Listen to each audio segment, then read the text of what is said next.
Ô, Karina, o meio que você viveu, porque a gente sabe que o meio, por exemplo, das modelos, top Sim. models, é um meio muito pesado, né? Uhum. Com drogas. Sim. Você chegou a presenciar esse tipo de coisa?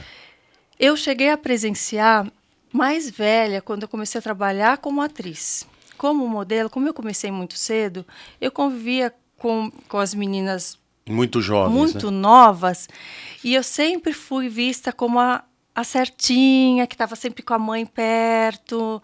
Então era, tipo, nem chegava para mim esse tipo de proposta. Eu ouvia falar, mas parecia algo muito distante, sabe? Assim. E eu fui ter esse tipo de percepção maior quando eu comecei a trabalhar como atriz, que foi com 20 e poucos anos. E foi em qual emissora?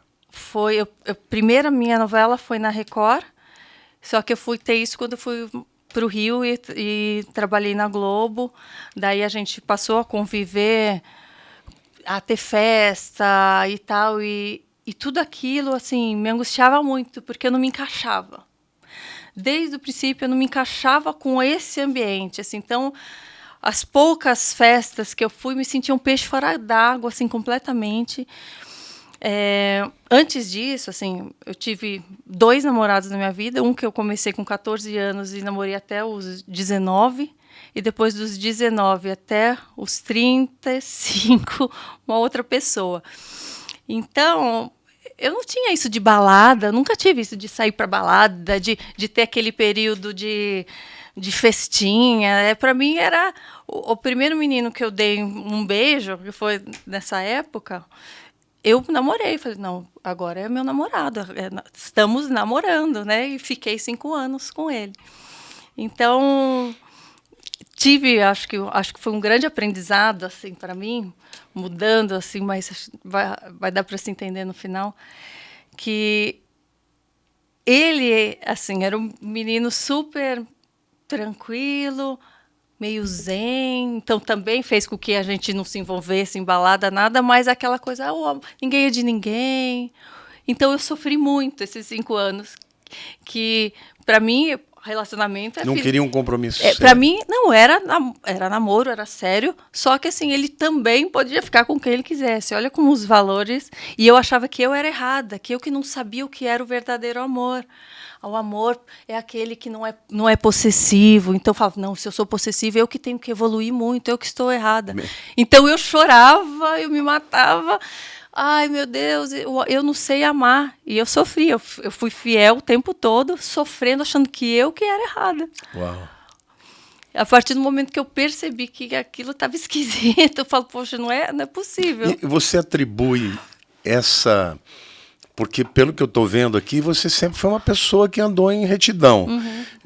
Você atribui isso pelo amor dos pais? Eu tenho uma opinião que quando um pai e uma mãe amam muito uma filha, eles a protegem Sim, de lacunas que possam levá-la para sim. predadores e tal. Mas você atribui isso, por exemplo, a um cuidado especial de Deus que já sabia que um dia você seria dele? Ai, Me fala um pouquinho. Você eu, olha para trás, o que você eu pensa? olho para trás e eu sinto assim, a mão de Deus me protegendo todo o tempo. Todo o tempo, todo o tempo. Eu me sinto assim muito, muito amada, muito. Através dos meus pais, que eu falo que a minha história de conversão tem a ver com o amor dos meus pais, porque, então eles tiveram um papel fundamental nisso. Então, mas por quê? Porque Deus também, eu acho que ele já Tinha um propósito, ele te tinha, guardou, né? tinha. Então, hoje eu percebo que tudo isso que eu não fui aceitando era algo que já estava plantado dentro de mim, então eu não me sentia à vontade naquilo, porque já tinha uma essência ali dentro que não combinava. Né? Eu acredito que, no fundo, todo mundo já tenha isso, né? Só que, às vezes, de acordo com o ambiente familiar ou com as influências externas, elas vão enxergando menos, né, esses Vão valores. sendo influenciadas, né? Sim. Uma coisa que eu gosto de perguntar, geralmente, para pessoas, celebridades, eu tenho recebido alguns atletas aqui,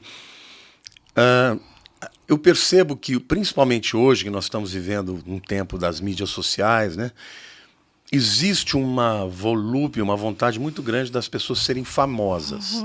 Você tinha prazer de fazer o teu trabalho de atriz porque gostava ou você tinha uma necessidade muito grande de ser famosa? Como que era eu isso? nunca tive essa necessidade da fama, porque na minha cidade, no interior, como eu comecei a trabalhar muito cedo e já aparecia na TV, eu já era conhecida na minha cidade, não é que eu era conhecida mundialmente. Então, eu já tinha um destaque que eu nem achava, eu não valorizava, não achava que aquilo tinha um valor. Para mim era um trabalho. Então, eu nunca me coloquei no pedestal, apesar das pessoas me colocarem, eu achava tudo muito estranho. Eu falava, mas eu só estou fazendo o que eu gosto, porque eu sei fazer isso. Então, porque eu acho que deve ser muito legal você trabalhar atuando, né? Porque você viver o papel de uma outra pessoa deve ser muito legal, né? Criar um personagem e tal. Mas quando você perde um pouco o foco do que realmente vale na vida, tem pessoas que se perdem, porque aí se propõe a fazer qualquer negócio para chegar com certeza. alcançar o seu objetivo, com né? certeza. Com certeza você deve ter visto uma série de coisas dentro desse meio de prostituição, de pessoas que tinham que, né, sair com os diretores. Isso realmente é verdade? A gente ouve falar, tem isso? Tem porque a gente percebe que tinha algo mais assim de proteção, da gente entender depois, mas por que aquela agora está com destaque quando via estava saindo com com outro? É o que eu falo, festas realmente assim sabe, às vezes a gente procura, deixa eu no banheiro rapidinho, quando vai abrir uma porta errada, dá de cara, sabe, com mesa, com droga na mesa, cocaína, um com o outro, com 3, com 4. Então, eu juro... Jura, numa festa aberta, assim? Numa festa em casa, de diretor, casa assim, sabe? Vai ter festa de tal diretor da novela, vai estar todo mundo. Chegava lá, via essas coisas, falava, mas não é possível. E via atores famosos, assim, sim, os atores que estão na novela, sabe? Então, e tudo aquilo foi me tirando o prazer de atuar. Primeiro que daí eu comecei a ver esse ambiente e não me sentia à vontade. Depois eu passei assim a meio que julgar os personagens. Por mais que é interessante a gente fazer um personagem, viver uma outra história, eu comecei a colocar na balança assim, algumas coisas, tipo, o que esse personagem está dando, qual exemplo? Isso aqui está saindo da minha boca, mas isso é tão feio, eu jamais falaria. Por que num personagem eu vou falar? Que isso?